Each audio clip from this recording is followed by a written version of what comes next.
Ready to hit the pause button on your parenting fails? Ready to feel better about your parenting? Welcome to Parenting Pause, the podcast, where all of you is welcome. I'm Leslie Potter, the founder of the Pure Joy Way, a mother, a parent coach, and a fellow traveler on this journey to wake up in our parenting. And I believe together we can make this a better world for ourselves and our kiddos. Here we are for another Parenting Paused episode. And this weekend, I had a glorious experience graduating 10 new Pure Joy parent coaches. What a gas it was. My assistant Jessica was able to fly into Colorado, and we held our beautiful online graduation. Unfortunately, most folks aren't able to travel at this point. And yet, what a beautiful, beautiful time we had. And the reason I'm sharing this is it's so exciting for me to be able to spread the work of Pure Joy. If you've been listening into this podcast for a while, we just hit 30,000 people listening.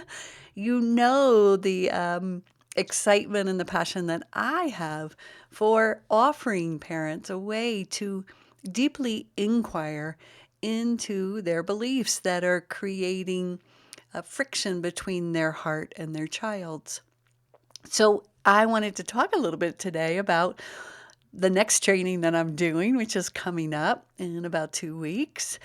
Check it out on my website, the PPC. Be a coach if you're interested in doing some quite profound, radical work in shifting the parenting paradigm in our world. And I wanted to talk about today how this all came about because I'm talking this week in my Pure Joy Walk Talks about synchronicity.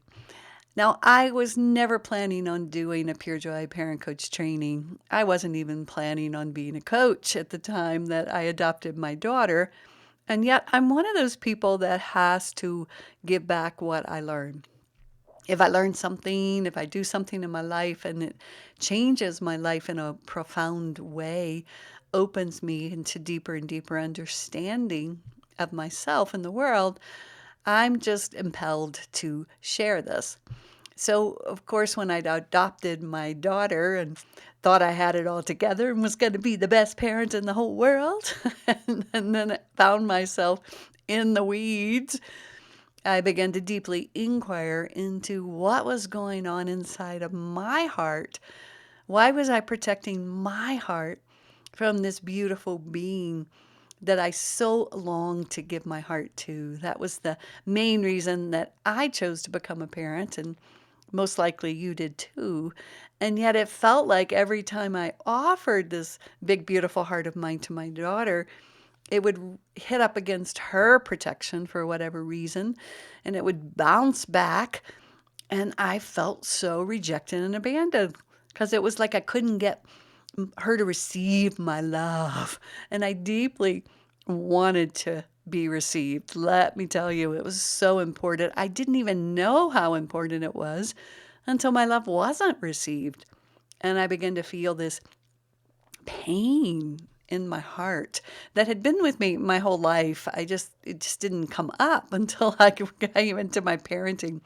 And so many of the folks that I work with say the same thing. It's like we didn't even know we had all of these pieces, parts inside of us that were in pain and that we had repressed until we had children. So what would happen when I felt that pain was that I would close the door to my heart, because I didn't know that I could tolerate that pain. It was young pain that I had experienced as a child. And so I found that I would close my heart to my daughter. And then I would expect her to be the one to offer the love to me. Like I wasn't going to open my heart until she came to me and gave me love. Yeah, really young, right? So over time, it was so incredibly painful to close my heart, because the way I closed my heart, and you might too, was to blame my daughter for everything and to act as if it was her and she was responsible for my pain and that she needed to change her behavior and be the child that I wanted her to be so that I could open my heart again. Now, this was pretty shocking for me when I dug down in and found this inside, and it may be for you too, when you really begin to take ownership and take responsibility for the protection of your heart and how you may feel threatened by your 4-year-old standing up for themselves or just trying to protect their little hearts if they feel threatened in any way by your commands or your threats or your punishment or consequences or anything that you were taught maybe to utilize to get them to behave well. They may begin to build barriers in front of their heart. Now, my view is that the heart can actually never close. The heart, I always like to think of doggies because their hearts are just so open. They're always coming. They're always available. Children are very much this way. Young ones, their hearts are open. And yet, if they are pushed or pulled or forced or, things happen, they will begin to build barriers around their heart to protect the vulnerability. And yet, when those walls start to get really, really thick, which happens with all of us, yes, our walls start to get thicker and thicker and thicker, we forget that we have this beautiful, vulnerable heart that is longing to love. And that's what parenting did for me. That's why I became a mother. My heart was longing to love, and it felt like maybe it was safe enough to share this love, this unbridled vulnerability with a young child. And yet my daughter had already built some protection around her heart coming from her history as an adopted child. And it was so painful for me. It was such a reflection in a mirror, right? To see her heart closed, hitting back on my heart. And so often we would just have this barrier. That's what it felt like, this big stone wall between our hearts. And I've told this story before, so I'm sure I've said it on a podcast, but when she was about 6 years old, I asked her, I said, "How am I supposed to get into your heart?" And she said, "Mama, there's a little tiny crack in my heart, and it's your job to get through it." Whoa, that's who I live with, folks. And yet when I really looked back, I realized that, oh my gosh, that was a reflection of my heart also. There was a little tiny crack in my heart, and I thought it was her job to get through it. So you can imagine for a long time there, we were just passing the torch back and forth of who was going to let the other in their heart. And then I finally realized I'm the adult. Believe it or not, I'm the grown up. And it became my job to begin to open my heart.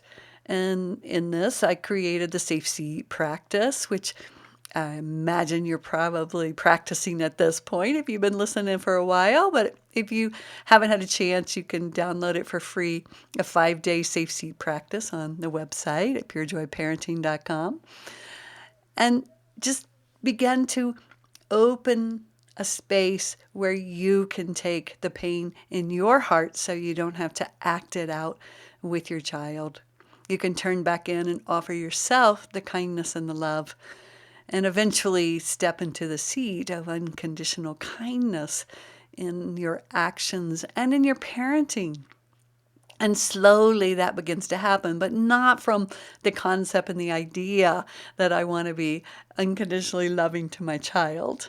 For me, I found that it was really important that I give that to myself first.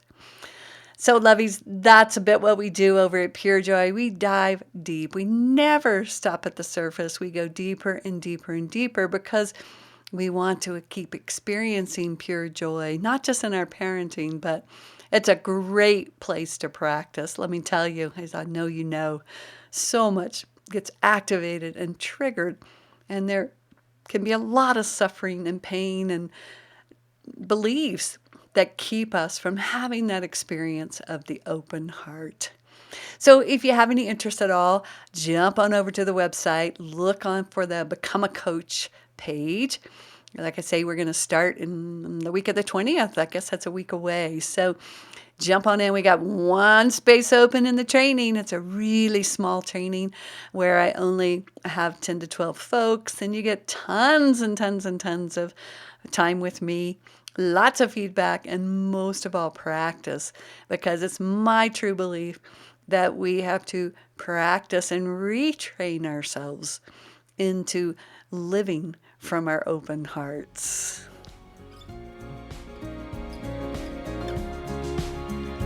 Thank you for listening to this episode of Parenting Paused. If you enjoyed the episode, do me a favor and share it with your mama friends. You can also leave a review wherever you listen, which will support getting the Pure Joy message out. Come on over to the Pure Joy Parenting Practice Facebook page or join me on Instagram to hear more. And don't forget to download your free copy of the Safe Seat course on the Pure Joy website. And while there, check out the offerings page to go deeper in the Pure Joy work.